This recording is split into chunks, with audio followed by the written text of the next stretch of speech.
नमस्कार, मैं हूं मनोरमा। आप देख रहे हैं लाउड स्पीकर 90 FM। आज एक बार फिर आपके सामने उपस्थित हूं एक नई कहानी के साथ। और कहानी किसकी? प्रभु श्री राम की। वो कहते हैं ना, कैसे आते हैं श्री राम। देवी अहिल्या अपने युग की सबसे सुंदर स्त्री थी। वे जितनी सुंदर उतनी ही विदुषी। आस पड़ोस की स्त्रियां कहती थीं, इसे ब्रह्मा ने अपने हाथों से बनाया है, ये ब्रह्मा की पुत्री है। वे सब ठीक ही तो कहती थीं। देवी अहिल्या ने जिस ऋषि का वरण किया, वे अपने युग के श्रेष्ठ विद्वानों में से एक थे। दोनों में बहुत प्रेम था, निछावर थे एक दूसरे पर। जीवन के हर पथ पर संग चलने का वचन निभाते लोग। तपस्या के लिए बैठते तभी संग ही बैठते थे। प्रेम का चरम छू लेने पर या तो वैराग्य मिलता है या वियोग। नियति की ओर से उन्हें वियोग मिलना था। ऋषि एक दिन भोर में गंगा स्नान को गए थे। देवी को एकांत में पाकर एक महापुरुष अनैतिक याचना लिए आए। यहाँ तक कि वेश बदलकर ऋषि का ही रूप ले लिया। काम पुरुष का प्राथमिक दुर्गुण है, वो किसी को नहीं छोड़ता। बड़े बड़े महापुरुषों की मति हर लेने वाला काम तब इंद्र की मति हर चुका था। देवी पहचान गई पति के रूप में आए छली को। स्वर्ग के अधिपति को तिरस्कार के साथ वापस तो लौटा दिया, पर उतने महान व्यक्ति को भी अनैतिक प्रयत्न करते देख वैराग्य भाव से मुस्कुरा दी। दुर्भाग्य, उसी क्षण पति गौतम ऋषि लौट आए। राह में उन्होंने देखा था अपने ही भेष में आश्रम से निकलते इंद्र को। प्रेम या तो अति विश्वासी बना देता है या अति भयभीत। महर्षि गौतम के हिस्से में भय आया था। इसमें होता यह है कि प्रेम जितना भी गहरा हो उतना ही भयभीत कर देता है। हर समय यही भय रहता है, कहीं मेरा साथी मुझे त्याग तो नहीं देगा, उसे कोई और प्रिय तो नहीं। ऋषि का भय क्रोध में बदल गया। क्रोध सबसे पहले विवेक को हर लेता है। क्रोध के वश में उस महाज्ञानी ऋषि ने एक क्षण में ही इंद्र को श्राप दिया और अगले ही क्षण पत्नी को त्याग देने का प्रण ले लिया। पर ज्ञानियों का क्रोध क्षणिक होता है। ऋषि को सत्य का भान हुआ तो उपजा अपराध बोध।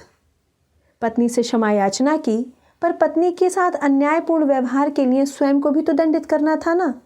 तो स्वयं के लिए दंड निश्चित किया कि प्रेयसी से दूर रहेंगे तब तक जब तक राम ना आ जाएं। राम का आना ही क्यों? महापुरुषों के आगमन से युग के पाप धुल जाते हैं मित्रों। वे तो राम थे, मर्यादा पुरुषोत्तम राम, करुणा सिंधु। उधर पति से तिरस्कार पाकर जड़ हो गई थी अहिल्या। विश्वास ही नहीं होता था कि इतने अविश्वासी हो जाएंगे पति। एक निर्दोष को ऐसा दंड।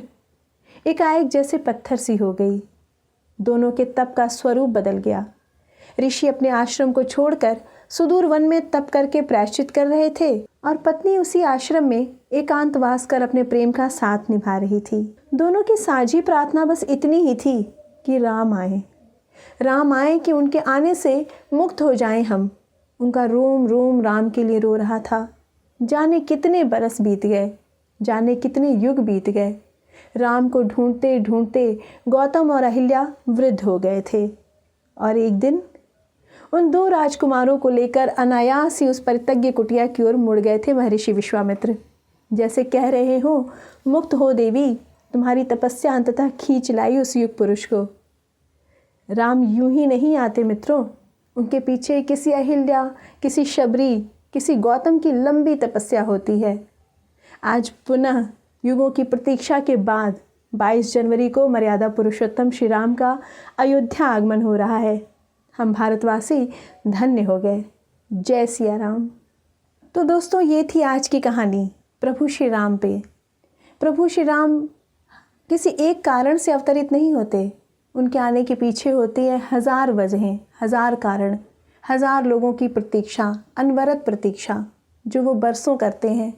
कुछ नया, कुछ कई लोगों के पाप धुलने के लिए, कुछ कई लोगों के प्रायश्चित से उनको तारने के लिए राम आते हैं। ऐसी ही कुछ और नई कहानी, कुछ नई घटना को लेकर आपके सामने फिर से हाजिर होंगी। तब तक देखते रहिए लाउड स्पीकर 90 FM। बजाओ बजाओ ज़रा झूम के बजाओ।